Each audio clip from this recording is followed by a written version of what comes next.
Hi all, this is the review on microscopy cell structures, and I'm going to be going over mostly electron microscope pictures of various cell structures and showing you guys how to identify them. So first off, I chose this picture because it's a really good picture of Golgi Apparatus.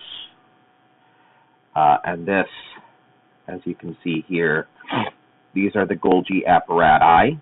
And the way you can identify a good Golgi apparatus is see these flat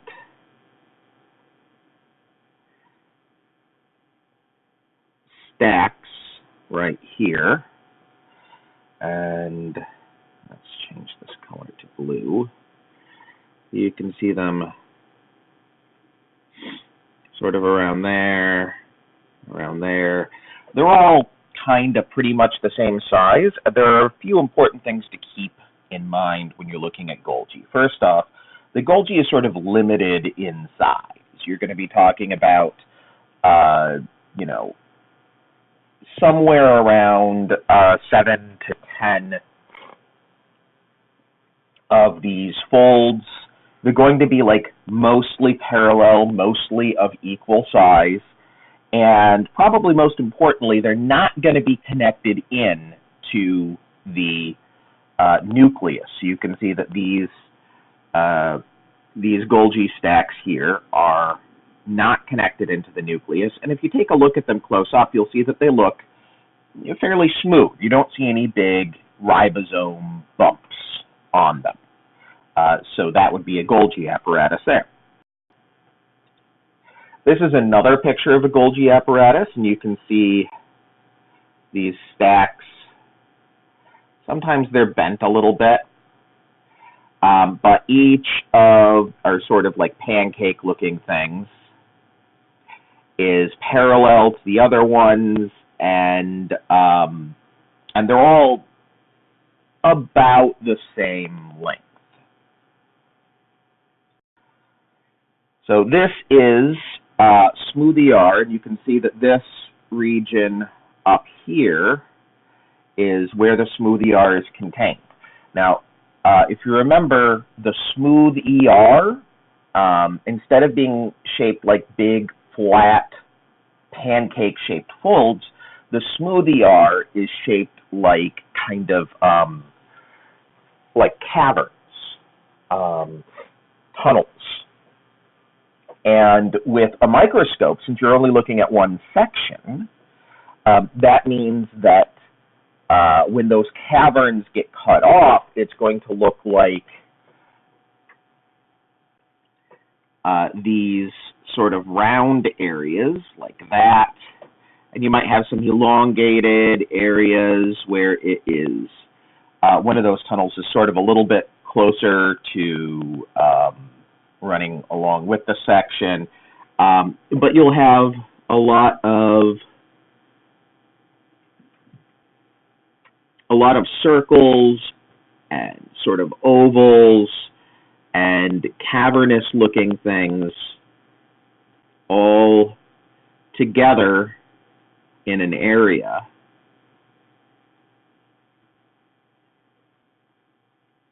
And that's how you can tell the smooth ER. You'll have this cluster of circles and ovals, and actually it looks a little bit like a sweat gland, except it's happening inside of a cell. So here we have rough ER versus smooth ER, and here on the left, you can see that this is a classic example of rough ER. We have these long, flat, pancake stacks, and you can see the dots on them that make them rough. Those are ribosomes. The rough ER is also often going to be located close to the nucleus. Remember that the endoplasmic reticulum, its membrane actually joins into the membrane of the nucleus. So they're going to be located usually pretty close together. You can actually see on this that there's some smooth ER up here on the top. And over here on the right, this is all smooth ER. And so you can see that these are the tunnels that I was talking about, where the tunnels cross in and out of the section. And you can see over here on the left that there is these tunnels up here as well in that section that I said, was actually smooth ER. Whereas for the rough ER, you see these long flapjack-like structures.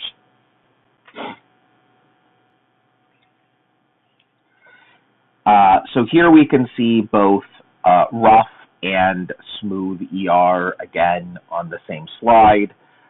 This over here in this area,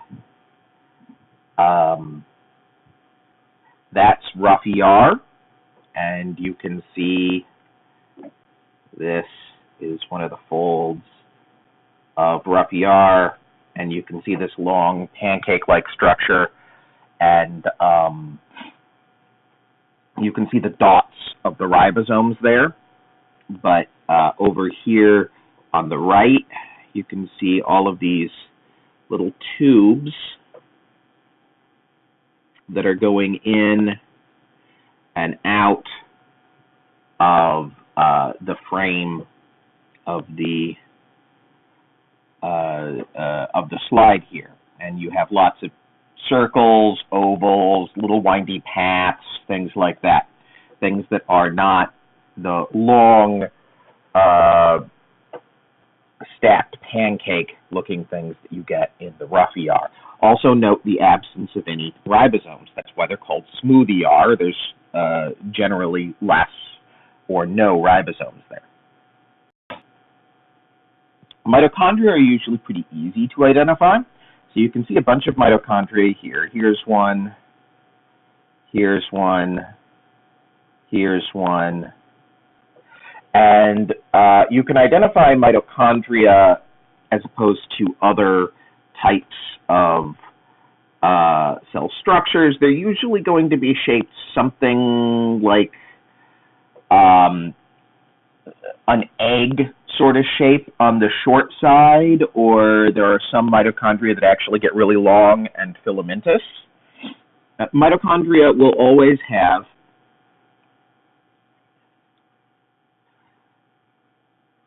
if you zoom in here, the mitochondria will always have these folds in it, and those folds increase the surface area of the inner membrane, which is where the actual electron transfer takes place. So that's what you're looking for with mitochondria, is usually a darker, denser, membrane-bound structure somewhere between an egg shape and a filament shape that has these folds inside of it.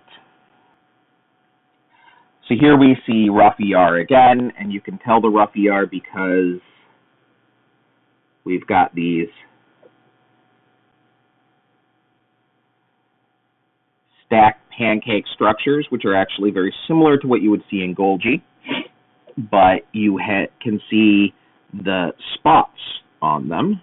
They're all over the place, and those are the ribosomes that make it rough ER.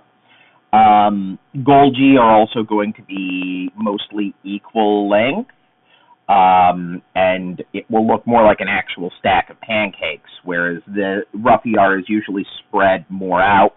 Some of them will be longer, some of them will be shorter, and it has a more meandering path. So here we can see this region up here. These are mitochondria. These are sort of egg-shaped mitochondria, and you can see the folds inside of them. This down here at the bottom, down here, this is the rough ER. This isn't actually zoomed in quite far enough for you to see the rough portions of it, but you can see the lines that are stacked together, and you can see that it is in close proximity to the nucleus. So if you're not zoomed in far enough to actually see the roughness of the ER, you can determine what it is by its proximity to the nucleus, that it's going to be something that's, is located right next to the nucleus and actually joins into it on some level. Here we see this is the nucleus again, right here, and all of these lines that are sort of parallel to each other, those are all rough ER. And if you look into it, then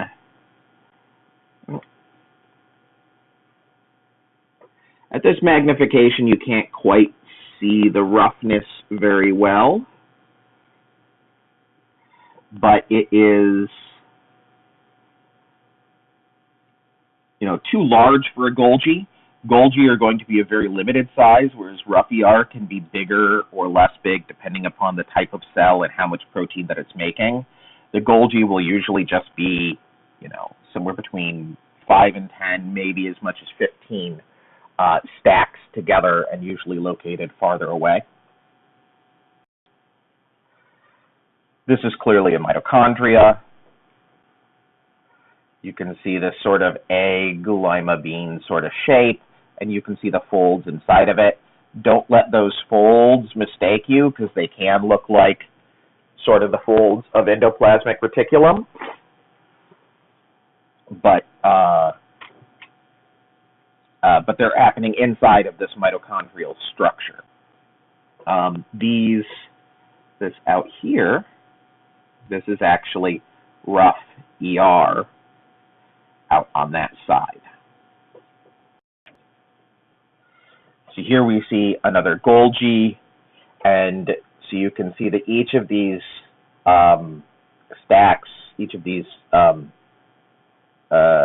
tubes is of limited length, and they're all sort of stacked up parallel to one another, and it's a limited structure, and it's not located adjacent to the nucleus. You can also see the absence of any roughness of ribosomes attached to it. And last, we have smooth endoplasmic reticulum again. You can actually see both here.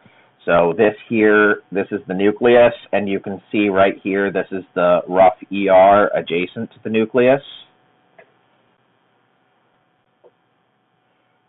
Smooth ER is often going to be located a little bit further away than the rough ER, and you can see it doesn't form those parallel stacks. Instead, you have circles and sort of meandering tubes haphazardly arranged with one another, and this is a section through those caverns. As for identifying things on pictures, at least on microscopy pictures, I will not ask you to identify lysosomes or peroxisomes on a cell microscopy picture. So keep that in mind. If you see something that I'm asking you to identify and it looks like a lot of like little round things, it's probably not a whole bunch of vesicles or a whole bunch of peroxisomes or something gathered together, because I'm explicitly not asking you guys to identify those structures. You should concentrate on being able to identify the nucleus, rough ER, smooth ER, mitochondria, cell membranes, things like that, things that are visually distinguishable from one another. All right, I hope you guys found that useful, and I'm going to see if I can get this transferred up.